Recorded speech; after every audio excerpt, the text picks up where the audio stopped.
안녕하세요. 부동산을 쉽게 다양하게 깊이 있게 분석하는 부동산의 김우입니다. 요즘 부동산 그중에서도 아파트 시장은 혼돈의 카오스입니다. 지금 현재 무주택자도 1주택자도 다주택자도 뭘 어떻게 해야 할지 모르니까 답답할 따름입니다. 무주택자의 경우에는 청약으로 갈 건지 구축 매매로 갈 건지 이게 헷갈리기만 합니다. 세상 살다 보면 친한 사람 있으면 좋은 경우 꽤 있습니다. 의사, 변호사, 경찰, 세무사 등등 주변에 친척이나 지인이 있으면 도움받을 때 큰 효과를 보긴 합니다.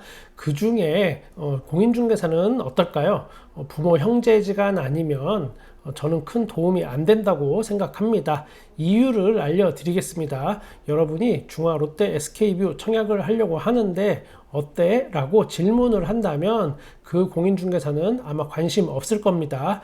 이유는 또 간단합니다. 여러분이 아파트 분양을 받으면 내 이익하고 아무 상관이 없는데 그게 무슨 소용이 있겠습니까? 그러니까 대충 얼버무려서 대답할 겁니다. 여러분이 나 청약은 포기했고 그냥 아파트 급매 나온 거 있으면 살래 소개 좀 시켜주세요 이렇게 하면 아마 그러면 불나방처럼 달려들 겁니다. 왜냐? 여러분은 돈이 되니까요. 제가 보면 이렇게 손님들 중에도 주변에 아는 부동산 있다고 하는 경우가 종종 있고 그걸 자랑 삼아 얘기합니다. 그 사람들이 돈이 안 되면 절대 여러분을 위해서는 아무것도 안 할 겁니다. 왜냐하면 일이 잘못됐을 경우에는 부동산 거래에 관한 책임을 다 져야 되는데 그게 몇억 또는 몇십억이 될 수도 있습니다. 돈이 안 되는 일에 내가 관여해서 수억의 돈을 책임질 거를 할 부동산은 아무도 없습니다. 저는 여러분과 아무 이해관계가 없습니다. 그리고 또 유튜브를 해서 여러분을 꼬셔서 제 부동산 와서 거래하세요 이런 것도 안 합니다.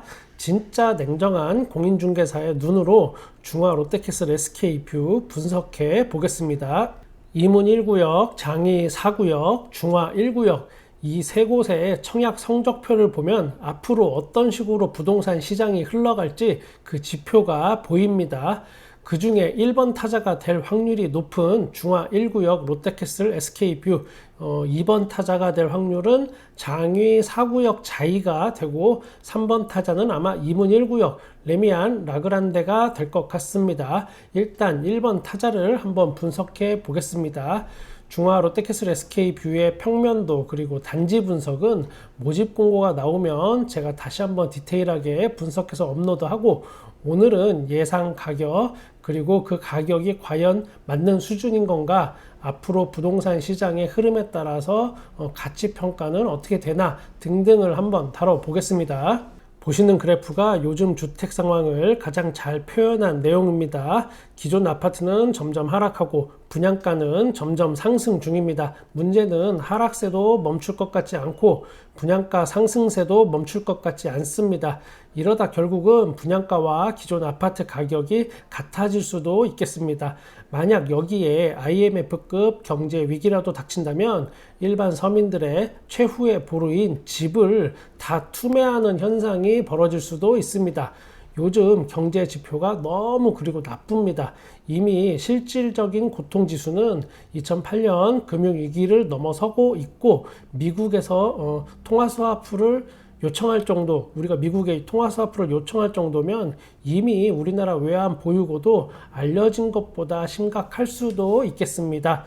저는 우리나라 경제가 안 되길 바라는 그런 사람이 아닙니다. 그냥 혹시 모를 상황을 예측해 보고 다양한 경우의 수를 분석해 보면 어떠한 위기가 오더라도 저나 또 구독자님들이나 탈출을 할 수 있다고 저는 믿고 있습니다. 분양가 상승의 그래프가 아직은 실질 경제에서는 희미한 상황입니다. 그런데 이게 점점 또렷해질 거고 그 또렷해지는 1번 타자가 중화 롯데캐슬 SK뷰가 될 것이기 때문에 여기에 관심이 없는 분들도 관심을 가지고 한번 지켜봐야 하는 그런 청약 예정 단지입니다. 위치는 좋은 편입니다. 바로 옆에 7호선 중화역이 있습니다. 중화역까지는 직선거리로는 한 150m 정도로 뭐 이 정도면 초역세권이라고 해도 될 정도입니다. 7호선 이 노선이 굉장히 알짜배기 노선입니다. 강남역까지는 36분이고 청담동까지는 또 학동역, 논현동 이런 데까지는 30분 이내에 다 도착이 가능합니다. 그리고 1호선 신의문역이 도보로 이용이 가능한 거리에 있습니다. 그러나 여기 신의문역은 실질적으로 이용을 잘 안 할 겁니다. 가는 길이 녹록치 않습니다. 이화교라는 다리를 건너서 가야 하는데 여기 실제 가보면 아주 별로입니다. 저는 이곳의 히든카드는 바로 상봉역이라고 생각합니다. 왜 상봉역이 히든카드인가? 이거 비밀인데. 바로 GTX 때문입니다. 원래 GTX는 망우역, 그러니까 경의선, 경춘선이 지나는 이 망우역 여기에 원래 위치했습니다. 그러나 여기는 이용 빈도가 상당히 낮은 그런 역입니다. 여기 망우역이 땅이 넓어서 멋지게 GTX 역을 지을 수는 있는 위치입니다. 그런데 효용성이 상당히 떨어집니다. 결국은 상봉역에서 환승할 수 있는 GTX 연결 통로를 설치하기로 했습니다. 그럼 GTX 역이 망우역이라도 상봉역에서 갈아탈 수 있습니다. 결국 뭐 GTX 역이 망우역이 될지 상봉역이 될지는 모르겠으나 GTX 환승이 가능한 상봉역이 여기서 중화역에서 한정거장입니다. 그리고 망우역, 상봉역은 또 상당히 실질적으로 가까운 거리에 있습니다. 걸어가도 되는 그런 거리입니다. 우리가 앞선 1번 타자부터 3번 타자까지 알아봤습니다. 이문 1구역, 장위 4구역 둘 다 위치 솔직히 A급 아닙니다. 그럼에도 이문 1구역은 청량리역에 가깝습니다. GTX 호재로 떠들썩한 겁니다. 조금 과장해서 말하면 모르는 사람들은 아마 이문 1구역 앞에 GTX 뚫리는 줄 알 겁니다. 물론 이문 1구역의 장점이 뭐 GTX만 있는 건 아니지만 아무튼 청량리 주변 가면 어느 부동산을 들어가도 GTX 합니다. 중화 롯데캐슬 SK뷰도 GTX 호재 영향을 받을 위치에 있습니다. 또 하나는 이 주변에 신축 아파트가 없습니다. 그러다 보니까 독보적인 지위를 몇 년간 유지할 수 있습니다. 이 부분은 상당히 긍정적이지만 꼭 그렇지 않습니다. 이것도 비밀인데 몇 년 후에는 그 지위를 잃어버릴 겁니다. 대장 아파트의 지위를 잃어버린다. 여기 중화동에 중화 122구역이 있습니다. 여기는 공공 재개발 위치입니다. 공공 재개발은 공공이 진행하는 재개발이라서 인허가 과정이 일반적인 재개발보다 훨씬 빠릅니다. 통합으로 갑니다. 브랜드는 여기 공공 재개발이지만 1타 브랜드를 달고 갈 겁니다. 진행 속도 굉장히 빠르고 여기에 1700세대, 1800세대 1타 브랜드가 들어온다는 얘기입니다. 롯데캐슬과 SK뷰는 상당히 뭐 좋은 브랜드지만 냉정히 보면 1타 브랜드 중에 최상급은 아닙니다. 약간 떨어집니다. 앞으로 이곳이 이 지역의 기준점이 될 확률이 큽니다. 그리고 이곳 주민들의 단합이 굉장히 잘 됩니다. 원래는 한 절반 정도 크기로 시작을 했다가 또 옆에서 같이 하자고 해서 같이 진행을 또 하는 겁니다. 땅이 합쳐지니까 2배의 크기가 되었고 그만큼 수익률도 높아지고 조합원 부담금도 낮아질 겁니다. 그리고 그 옆에는 또 모아타운도 상당히 크게 진행을 합니다.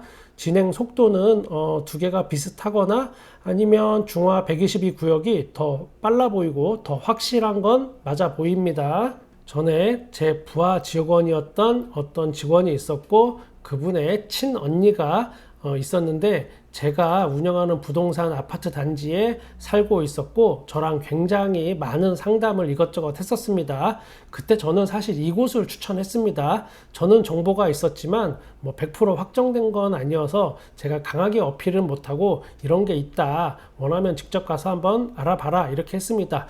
그때 제가 아는 사람 이용해서 돈 벌 거였으면 이거 100%니까 얼른 사세요. 내가 알아봐 줄게요 라고 했겠지만 저는 아는 사람을 상대로는 부동산 장사 절대 하지 않습니다. 결국 그분은 다른 아파트 사서 지금 가격 하락으로 밤잠을 설치는 여러분 지금은 여기 토지거래 허가구역입니다. 그리고 제 생각에 과하게 비싸졌습니다. 대지지분 큰 빌라 사러 돌아다니는 거 저는 추천하지 않습니다. 자, 이제 예상 분양가입니다. 여기는 투기 과열지구가 아니라서 분양가 상한제 적용 안 받습니다. 아무튼 전용 면적 59제곱미터는 7억대, 84제곱미터는 9억대에 나올 것 같습니다. 여기가 아무리 좋다 한들 냉정히 말해서 변두리입니다. 서울의 변두리. 이건 벗어날 수 없습니다. 84제곱미터 9억이 분양가인데 과연 그럼 주변 아파트는 어떻고 시세 차익은 얼마나 될까? 한번 알아보겠습니다. 이 지역의 특징은 최근에 지어진 아파트가 별로 없습니다. 빌라와 주택단지들이 많습니다. 좋게 본다면 앞으로 개발이 될 여지가 많다. 나쁘게 본다면 낙후된 주거 환경, 이렇게 정리할 수 있습니다. 사실 이 부분은 이문 1구역, 장이 4구역 다 해당됩니다. 모두 다 59제곱미터 7억, 84제곱미터는 9억대 예상이 됩니다. 니나 나나 다 똑같습니다. 먼저 중랑구 묵동에 위치한 2017년 입주한 이편한 세상 화랑대 84제곱미터가 11억 1천만 원이 현재 최저가 시세입니다. 11억 1천. 그리고 여기도 지금 서울의 다른 아파트들과 마찬가지로 하락세입니다. 가장 최근의 실거래가가 10억 2천만 원에 실거래가 됐습니다. 10억 2천만 원. 자, 이번에는 2020년에 입주한 중랑구 면목동의 사가정 센트럴 아이파크 한번 가보겠습니다. 현재 84제곱미터는 시세가 11억 4천입니다. 여기도 신축 아파트라서 15억 가까이 실거래가가 되었던 곳입니다. 14억 9천인가 15억 가까이 다 됐습니다. 그런데 지금은 호가가 11억대입니다. 여러분이 잊으셨을까봐 그래프 제가 다시 한번 보여드리겠습니다. 분양가 상승, 기존 아파트는 하락. 자, 올해 미국이 금리 0.75%를 한 번 더 올릴 예정입니다. 내년 상반기에도 금리 상승이 예정되어 있습니다. 러시아 전쟁은 점점 길어만 집니다. 우리는 미국에게 달러 통화 스와프 하자고 조르고 있습니다. 근데 안 됩니다. 지금 현재 물가가 너무 올라서 실질적인 구매력이 지금 점점점 떨어지는 그런 상황입니다. 한마디로 돈이 없다는 얘기입니다. 사람들이. 제가 드릴 말씀은 여기까지입니다. 선택은 각자 하는 것이고 책임도 각자 지는 겁니다. 자, 일단 이곳의 청약 흥행이 어떻게 될지가 앞으로 아파트 시장에 엄청난 영향을 미칠 것으로 생각이 됩니다. 만약 청약이 미친 듯이 몰린다면 앞으로 다른 분양 단지들도 계속 고분양가로 확정할 것이고 청약 성적표가 시들시들하다면 다른 데도 분양가를 낮출지 모르겠습니다. 오늘도 구독과 좋아요 감사합니다. 부동산의 비밀이었습니다.